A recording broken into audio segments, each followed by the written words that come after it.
안녕하세요. 미래사회연구소입니다. 오늘은 한국 경제의 오랜 특징 중 하나인 자영업에 대해 이야기 나눠볼까 합니다. 한국은 예로부터 자영업자의 비중이 높은 나라로 알려져 있습니다. 관련 통계가 작성되기 시작한 1963년 무려 37.2%라는 경이로운 수치를 기록하며 최고치를 찍었습니다. 당시 경제활동 인구 10명 중 4명 가까이가 본인 사업을 했던 셈입니다. 그리고 놀랍게도 그로부터 60여 년이 지난 최근까지도 한국의 자영업자 비중은 선진국보다 높은 20%대를 유지하고 있습니다. 유럽 주요국이나 미국은 10%대 초반인 것을 고려하면 상당히 높은 수치죠. 그렇다면 왜 한국은 이렇게 오랫동안 높은 자영업자 비중을 유지할 수 있었을까요? 여러 가지 요인이 있겠지만 단연 가장 큰 비중을 차지하는 것은 바로 높은 성장률과 수출주도 경제였다고 할 수 있습니다. 1960년대 이후 한국은 압축적인 경제 성장을 경험했습니다. 제조업 중심의 수출 전략이 성공하면서 경제의 파이가 급격하게 커졌죠. 이렇게 파이가 커지면서 자연스럽게 새로운 시장이 생겨났고 이는 자영업자들에게도 사업 기회를 제공했습니다. 예를 들어볼까요? 공장들이 들어서고 도시화가 진행되면서 자연스럽게 식당, 소매점, 서비스업 등 생활 편의를 위한 자영업이 활성화되었습니다. 경제가 빠르게 성장하고 사람들의 소득이 늘어나면서 외식이나 소비 활동이 늘어났고 이는 자영업자들의 매출로 이어졌습니다. 마치 거대한 기차가 빠르게 달리면서 그 주변에 많은 승객들이 내리고 타는 정거장들이 생겨나는 것과 비슷하다고 할 수 있겠죠.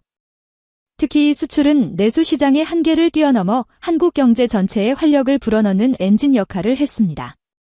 수출 기업들이 막대한 부를 창출하고 고용을 늘리면서 그 여파는 자영업 분야에도 긍정적인 영향을 미쳤습니다. 기업에 다니는 직장인들이 늘어나면서 이들의 소비 여력이 커졌고 이는 다시 자영업자들의 소득 증가로 이어지는 선순환 구조가 형성된 것입니다. 물론 높은 자영업자 비중이 항상 긍정적인 면만 있었던 것은 아닙니다. IMF 외환위기나 글로벌 금융위기처럼 경제가 어려워질 때는 영세 자영업자들이 가장 먼저 타격을 입기도 했고 과당 경쟁으로 인해 많은 자영업자들이 어려움을 겪기도 했습니다. 하지만 그럼에도 불구하고 한국 경제의 고속 성장과 수출 드라이브는 많은 사람들에게 내 사업을 할 수 있다는 희망과 기회를 제공했고 이것이 오늘날까지 높은 자영업자 비중을 유지할 수 있었던 근본적인 원동력이었습니다. 하지만 이제는 시대가 변하고 있습니다. 저성장 기조가 고착화되고 비대면 온라인 경제가 확산되면서 자영업 환경도 급변하고 있죠. 과연 한국 자영업의 미래는 어떤 모습일까요? 한국의 자영업자 비중은 오랫동안 20%대를 굳건히 지켜왔습니다. 앞서 말씀드렸듯 선진국에 비해 상당히 높은 수준이었죠. 그런데 최근 몇 년 사이 이 견고했던 20%대의 벽이 무너지기 시작했습니다. 19% 아래로 내려가는 추세가 뚜렷해지고 있는 겁니다. 단순히 일시적인 현상이라고 치부하기에는 우리 경제와 사회 구조의 깊은 변화를 반영하고 있는 것으로 보입니다. 베이비 부머 세대의 마지막 도전. 이 변화의 흐름 속에서 우리가 주목해야 할 집단이 있습니다.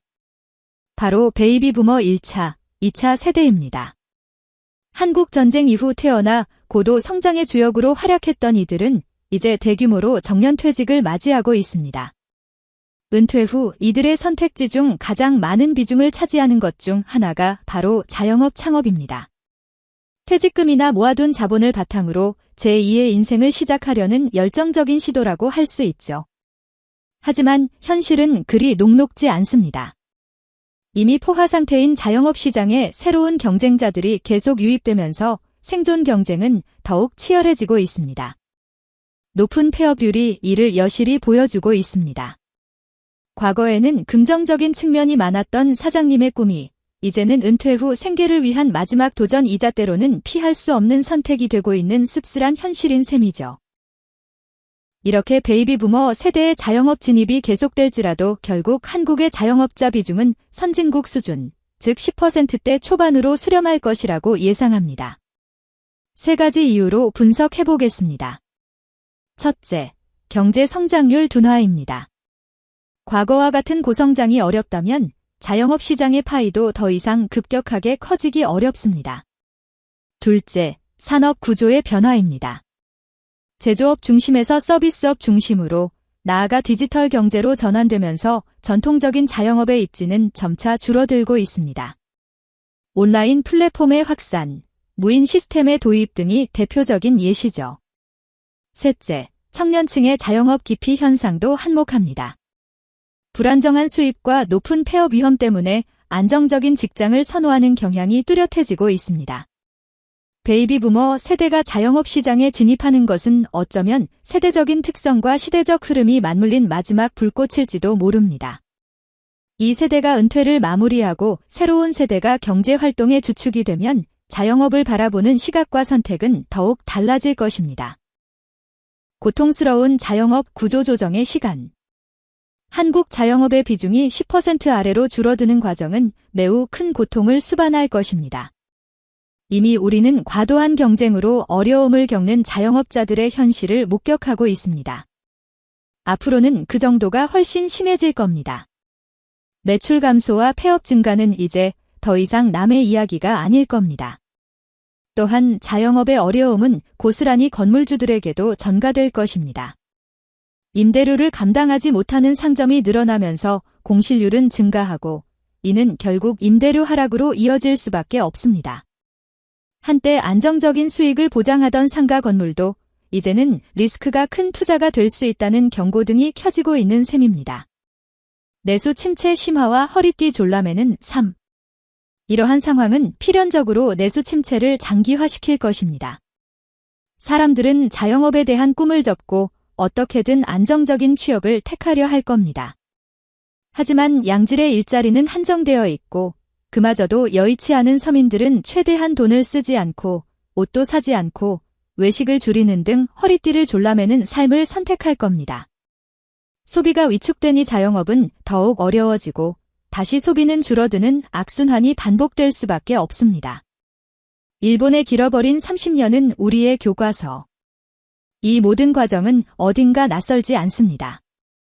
마치 일본의 길어버린 30년과 똑같은 과정을 걷고 있는 듯한 느낌을 지울 수 없습니다. 부동산 버블 붕괴 이후 일본은 장기적인 저성장과 디플레이션, 그리고 내수 침체를 겪었습니다. 한때 세계 경제를 호령하던 그들이었지만 결국 우리에게는 피해야 할 미래를 보여주는 교과서가 된 셈입니다. 어차피 일어날 일은 일어납니다. 우리의 미래는 어느 정도 정해져 있었고 우리는 그 과정을 묵묵히 걸어갈 뿐이라는 숙명론적인 생각을 하게 됩니다. 물론 그렇다고 해서 우리가 아무것도 하지 않아도 된다는 뜻은 아닙니다. 하지만 과거와 같은 낙관적인 기대를 버리고 현실을 직시해야 할 때입니다. 앞으로의 자영업 시장은 과거와는 완전히 다른 모습이 될 것입니다. 과거에는 초심자의 행운으로 어쩌다 대박을 치는 사례도 있었지만 이제는 그런 우연한 성공을 기대하기 어렵습니다. 철저한 준비와 경쟁력 없이는 버티기 힘든 시장이 될 겁니다. 미래의 자영업 시장은 기업 단위의 프랜차이즈나 압도적인 전문성을 필두로 한 소수만이 살아남는 시장이 될 것입니다. 대규모 자본과 시스템을 갖춘 프랜차이즈만이 살아남고 개인 자영업자는 특정 분야에서 독보적인 기술이나 서비스 혹은 차별화된 아이덴티티를 갖춰야만 생존할 수 있을 겁니다. 평범한 노력으로는 더 이상 성공을 장담할 수 없는 냉혹한 현실이 도래하고 있습니다. 오늘은 한국 자영업의 구조조정이 가져올 고통과 함께 우리가 마주하게 될 미래에 대해 이야기 나눠봤습니다. 답답하고 무거운 이야기였지만 현실을 직시하는 것이야말로 변화에 대한 첫걸음이라고 생각합니다. 이상 미래사회연구소였습니다. 영상이 유익하셨다면 구독과 좋아요 부탁드립니다.